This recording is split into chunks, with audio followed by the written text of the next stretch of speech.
शिकार करने के लिए, तो वो छत से लाठी उठाकर जोर से भेड़िए को दे मारता है और भेड़िया वहाँ से दुम दबाकर भाग। एक गांव में रामू नाम का एक किसान रहता था। वो बहुत ही गरीबी की दौर से गुजर रहा था।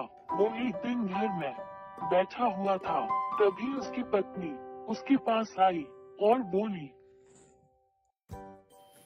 अजी सुनो, अब हम लोगों को अब कोई बिजनेस करना पड़ेगा, क्योंकि छोटे मोटे कामों से हमारा घर तो चल जा रहा है, मगर अब चिंटू को तो स्कूल में भी दाखिला कराना है और उसकी पढ़ाई का भी, तो खर्चा बढ़ जाएगा हमारे ऊपर।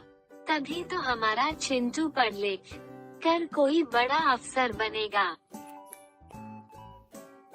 तो मैं ना सोच रही थी कि क्यों ना हम लोग 2-4 मुर्गियाँ पाल लेते हैं और उनके अंडों को मार्केट में बेचा करेंगे।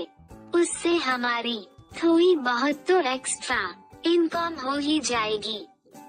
हाँ, तुम ठीक बोल रही हो।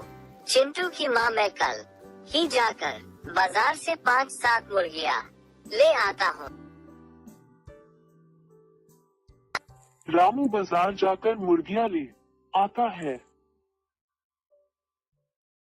उसके कुछ दिनों बाद रामू की मुर्गियाँ अंडा भी देने लगती है और रामू उन अंडों को बाजार में जाकर बेच दिया करता था और उसके बदले थोड़े पैसे जो मिलते वो घर ले आया करता था। एक रात उसके घर में एक भेड़िया घुस गया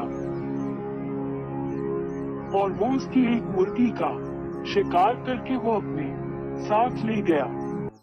सुबह जब रामू मुर्गियों को दाना डालने गया तो उसने देखा कि उसकी एक मुर्गी वहाँ कम है।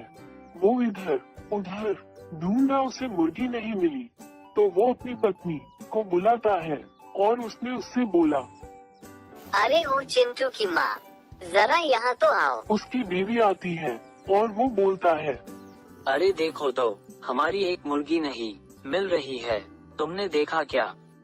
नहीं, मैंने भी तो नहीं देखा। दूसरी रात फिर भेड़िया आता है और वो फिर एक मुर्गी का शिकार कर ले जाता है। सुबह फिर रामू दान डालने जाता है तो देखता है कि आज भी उसकी एक और मुर्गी नहीं है। वो सोचता है कि जरूर ही कोई जंगली जानवर उसकी मुर्गी को लेकर जा रहा है। तो रामू उस रात छुपकर पहरा देने लगता है। आज तो मैं देख कर ही रहूँगा कि मेरी मुर्गियाँ कौन ले जाता है।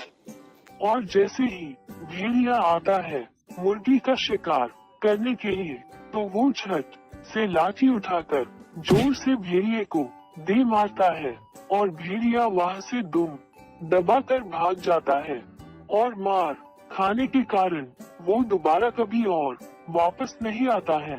रामू अंडे बेचकर अपना गुजारा करने लगता है और ढेर सारा पैसा कमा भी लेता है।